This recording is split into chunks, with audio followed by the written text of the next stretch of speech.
आजाद बलूचिस्तान क्या इस तरह ईरान पाकिस्तान कब्जे बलूच या बलूची ब्रावी ज़माना गपरजन बलूच किसने आया दुनिया बनाए किसने जगह रही वहाँ दिख इधर किसने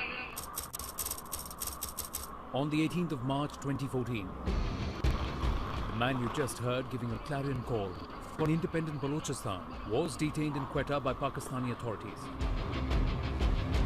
His name, Zahid Baloch, who's among more than 3,400 people documented missing since 2005 in Pakistan's biggest province.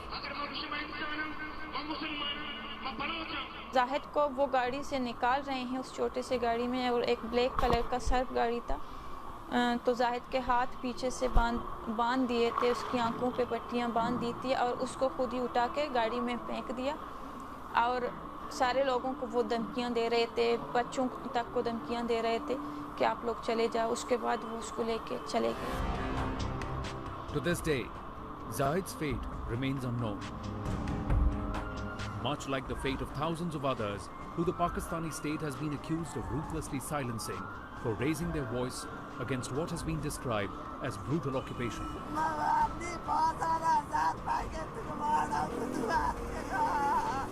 In May 2009, another activist, Agha Abid Shah Baloch, dared to speak out as he'd done several times before.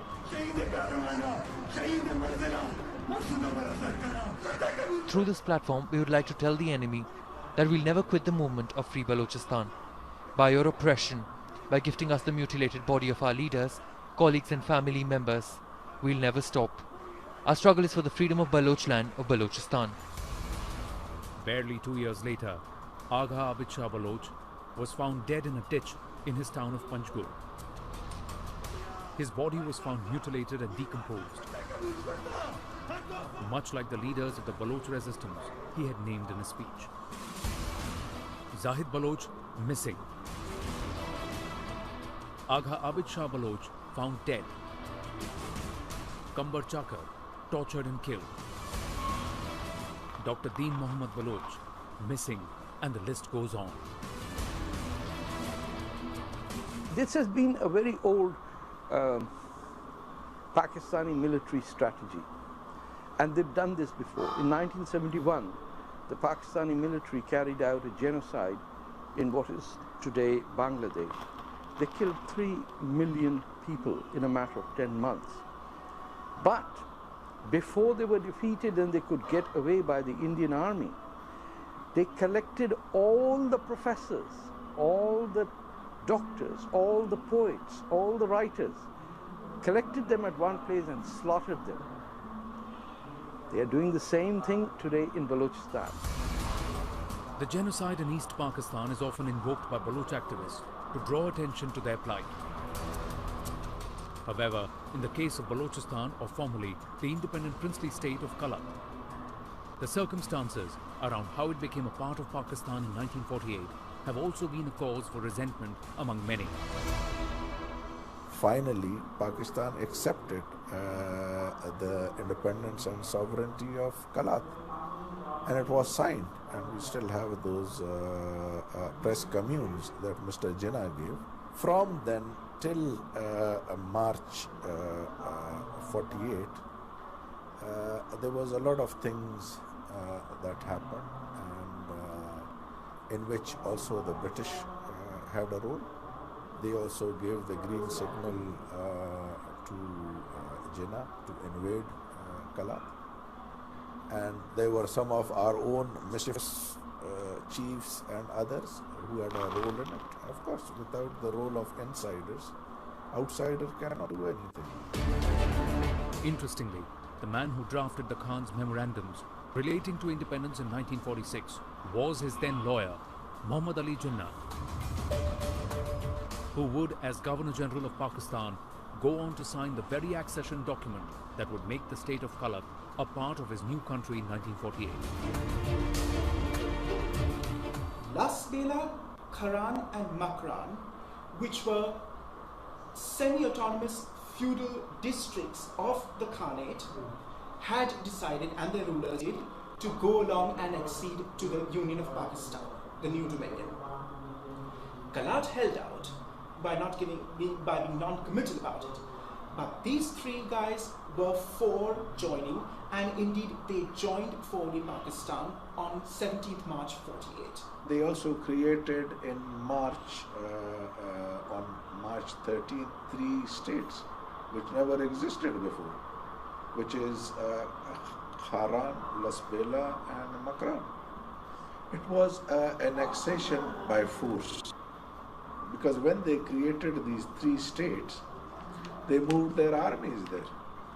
You understand, Makran and Bela, and they moved their forces on the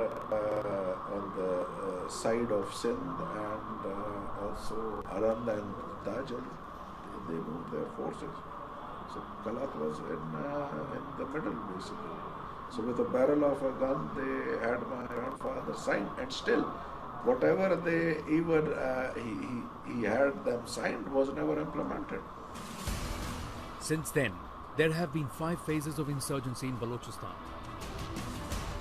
This included a brutal crackdown in 1973 by Zulfikar Ali Bhutto after he dismissed the first elected government in the province. It was a Pakistan which was under Zulfikar Ali Bhutto in tatters after the debacle of 71. And it was a Zulfikar Ali Bhutto who was hell-bent, as he did, on saying that I'm not going to have the Baluchis, quote, do a Bengal on me.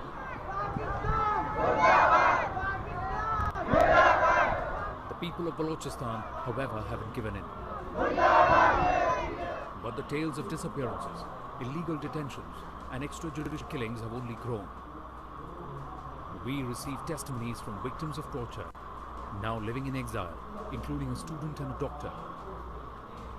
They spoke only on the condition that their identities are withheld.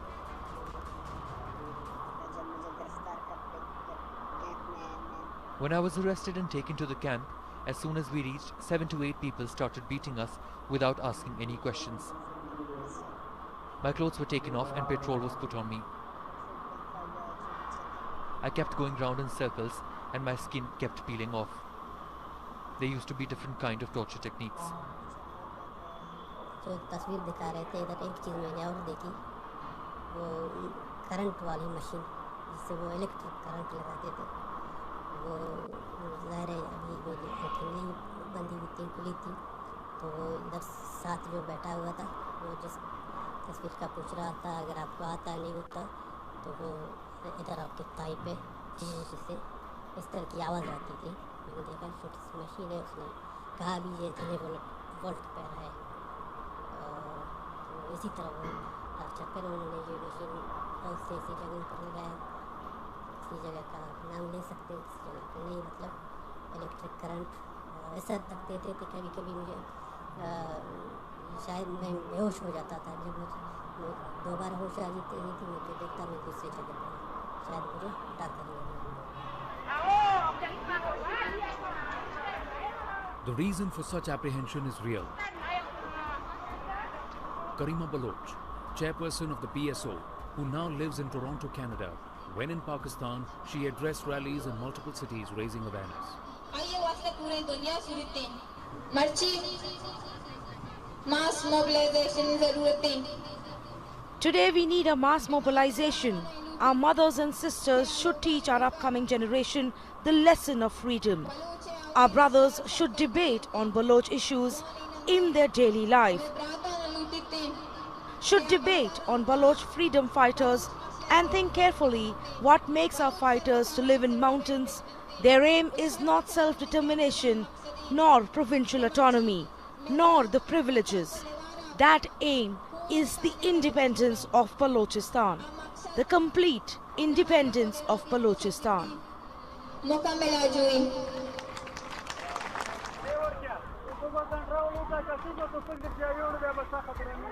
But to raise your voice in Baluchistan is to invite serious threat and intimidation by the powers that be. काफ़ी दफ़ा मेरे घर पर mortar शेलों से हमले किए, rocket launcher से हमले किए एफसी ने.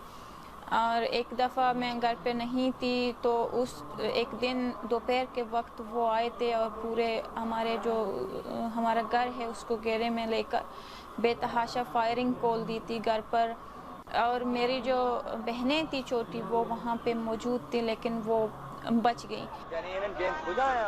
As we sought accounts from aggrieved families in Baluchistan, the most harrowing of them all was the case of D.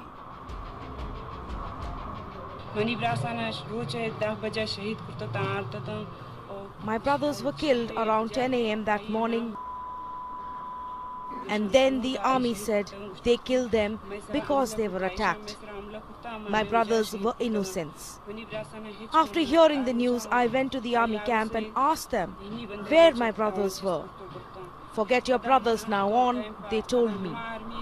Then they showed me the dead bodies of my brothers, all piled up on one another in a trunk of a pickup car. State institutions have done little to ensure accountability. The country's Supreme Court in 2010 established a commission of inquiry to look into cases of enforced disappearances. Activists say even the courts haven't delivered. Court तो कुछ भी नहीं कर पाता बलूचिस्तान में सबसे बड़ी बात यह है कि एक हाई कोर्ट है क्वेटा में, उसमें जितने लॉयर्स अपने सारे इकोनॉमिकल केस छोड़ के मिसिंग पर्सन्स के केसेस को फॉलो अप कर रहे थे, जितना कुछ वो कर पा रहे थे, उनका तो 70 का बैच एक साथ एक ही अटैक में मार दिया गया अगस्त 2016 में. उसके बाद तो लॉयर्स भी नहीं है, जो लॉयर ये केसेस उठाते थे वो भी मारे गए. It's a struggle for cases, let alone reach the courts, but for complaints to even be registered at police stations for a case of someone going missing to be followed up. People are threatened that do not file FIRs against agencies and the army and those security forces who abduct their loved ones. So because of those regular threats, and then these threats are basically followed practically as well. If one registers an FIR, then he or she or his family will be picked up, tortured and killed. Even an incident captured on camera in 2015 has little chance of ensuring justice.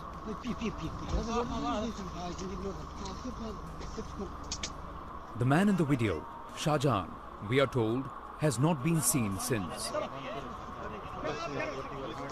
This 25-year-old from the Kech district and Dasht Tehsil in Baluchistan is yet to be traced after being seen alongside Pakistan security personnel asked to load a body in a truck.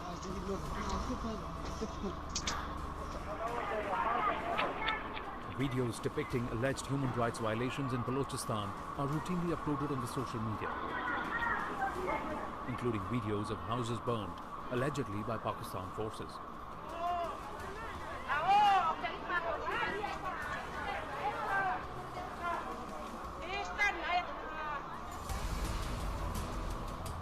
On the 24th of Jan 2014, 3 mass graves were found in the Khuzdar area of Baluchistan. The official count was 17 bodies, but activists claim that at least 160-odd bodies were found in graves in and around the area. Their calls for a DNA test were turned down. And while a committee was formed to find out what happened and who was responsible, the security personnel were given a clean chit.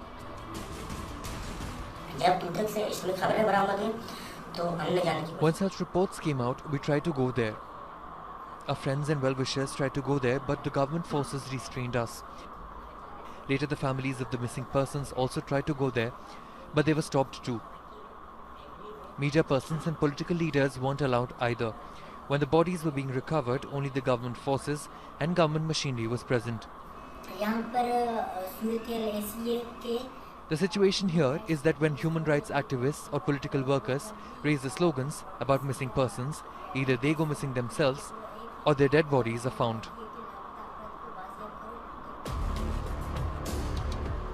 Part of the reason why Baluchistan has remained off the radar of the global media is because of the risks involved in covering the region.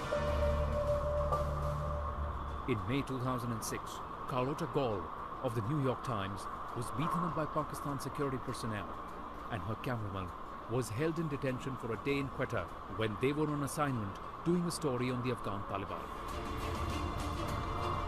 in December 2006. I was reporting on Afghan Taliban, who, as we all know now, were very much ensconced in Quetta and running their insurgency from there. And so I went around finding families who were involved, families of suicide bombers, families of Taliban members who were living in Quetta. And after several days reporting, we were followed, and then my photographer was arrested, and my hotel was broken into while I was in my room, and they seized all our belongings. They took everything, and notebooks, cameras, computer, copied our whole hard drives, and questioned us and said really we weren't allowed to be in the city interviewing Taliban. And that was what we were told. So it was not directly connected to the Baluch insurgency, but it was a clear message. And I was actually struck. I was hit in the face, punched by one of the goons who came into my room, and it was clearly a message of intimidation to say don't come here reporting. And after that, we had sort of quite clear messages. All the local reporters were called in by the local security services and told not to work with foreign journalists. And this is part of the reason Balochistan is such an underreported conflict when compared to Chechnya or Palestine. I reported the first war in Chechnya, and it was the Yeltsin years. We could go freely. You could fly down, catch a taxi straight into Grozny. So the access is very critical in reporting a war.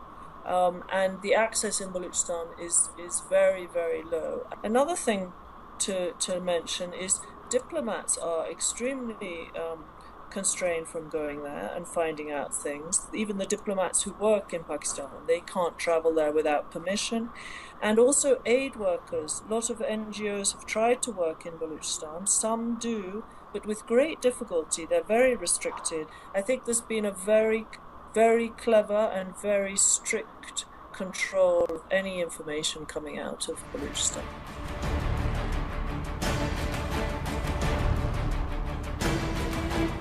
जो लोग arm struggle करते हैं वो अपनी खुशी से arm struggle नहीं कर रहे हैं.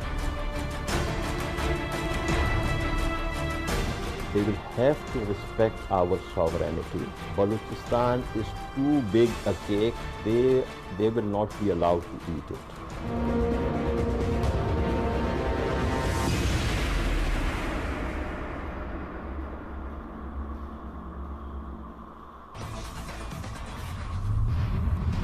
Let's be very clear on some facts.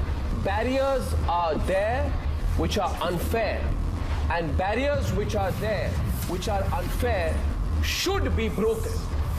And if they have not been broken till now, that is the tragedy of our times, because there is nothing in the rules which allows these barriers to exist.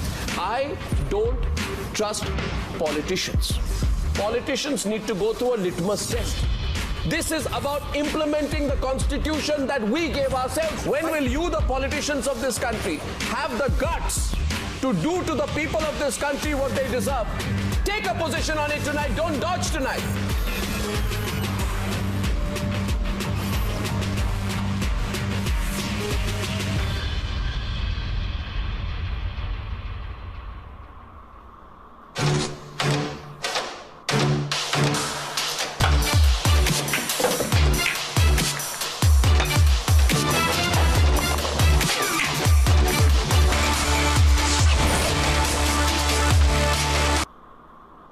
Your insecurities. Watch today. Hindu and Muslim.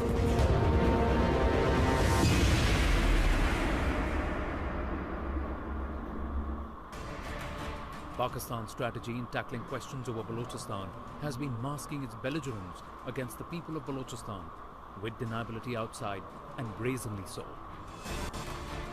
Well, you see, during the tenure of General Pervez Musharraf, when Nawab Akbar Bukti was killed, and subsequently Balach Murray, son of Nawab Khairbakhsh Murray, this led to a certain amount of difficulty and tension.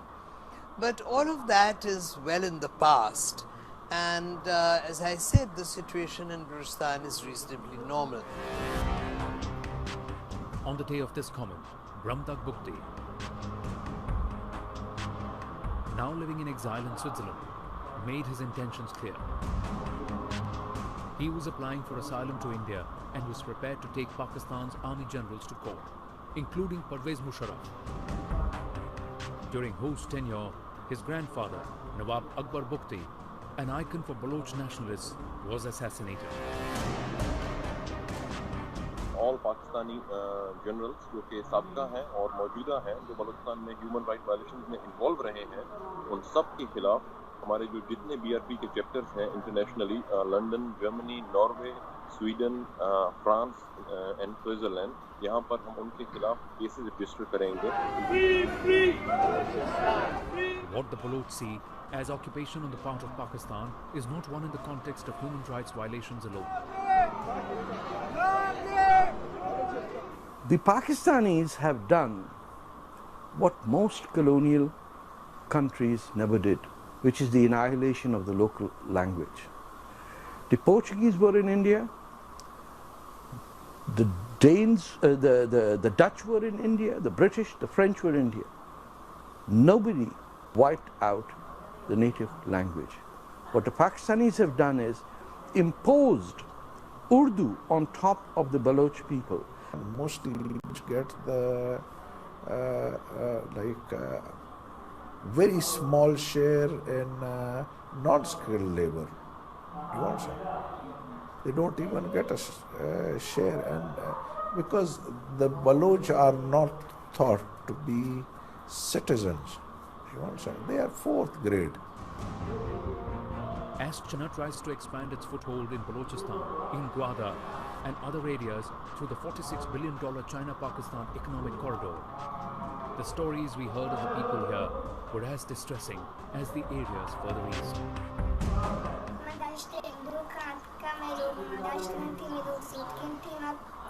Pakistani army burnt my house. When the army came to our house, they pointed their rifles towards us and asked us to take out our mobile phones. They took our mobile phones, cash and the jewelry. My mother is an old woman. They started beating her, using the back of their rifles. They threatened to abduct us. They said they have the orders to abduct us. What had we done? We can bear anything, but we want our rights, and that is freedom. They should give us freedom. As long as there remains a state of oppression in Balochistan, the likes of Taj Baloch, of the HRSP, Faiz Baloch, who runs the International Voice for Baloch, missing, and Wendelin Johnson, each of whom created databases to record disappearances and killings in Balochistan, will continue to quantify its extent before the world. But if there are human rights activists on the one hand, there are also those who have taken up arms against the state of Pakistan in Balochistan, and they have sympathy. This war has been imposed on the Baloch people. Pakistanis have occupied the Baloch land. The Baloch have never taken anybody else's land. They are fighting. They are resisting what the Pakistanis did. I think if you compare the Baloch with the Kurds that are fighting ISIS in Middle East, over here the Baloch are fighting the world's longest living ISIS, that is the terrorist state of Pakistan. जो लोग arm struggle करते हैं वो अपनी खुशी से arm struggle नहीं कर रहे हैं, उनको पाकिस्तानी आर्मी ने ही मजबूर किया है, क्योंकि वो जब जेट तैयारे लेकर आते हैं, मिसाइल बम्बारमेंट करते हैं, तो उस पे बलूच अपनी दिफा के लिए लड़ रहे हैं. They will have to respect our sovereignty. They will. My request to them is Baluchistan is too big a cake. They will not be allowed to eat it. They must understand this.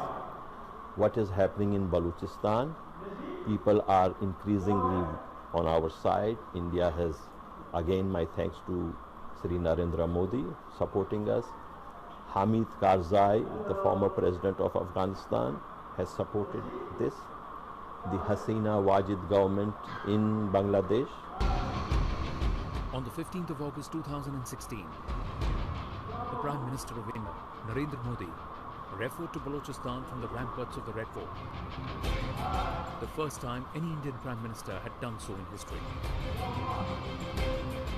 Balochistan के लोगों ने, गिलगिट के लोगों ने, पाक occupied Kashmir के लोगों ने, वहां के नागरिकों ने जिस प्रकार से मुझे बहुत बहुत धन्यवाद दिया है, जिस प्रकार से मेरा आभार व्यक्त किया है, लेकिन ऐसे दूर सुदूर बैठे हुए लोग हिंदुस्तान के एक प्रधानमंत्री को अभिनंदन करते हैं, उसका आदर करते हैं, तो वो मेरे 125 करोड़ देशवासियों का है, वो मेरे 125 करोड़ देशवासियों का सम्मान है।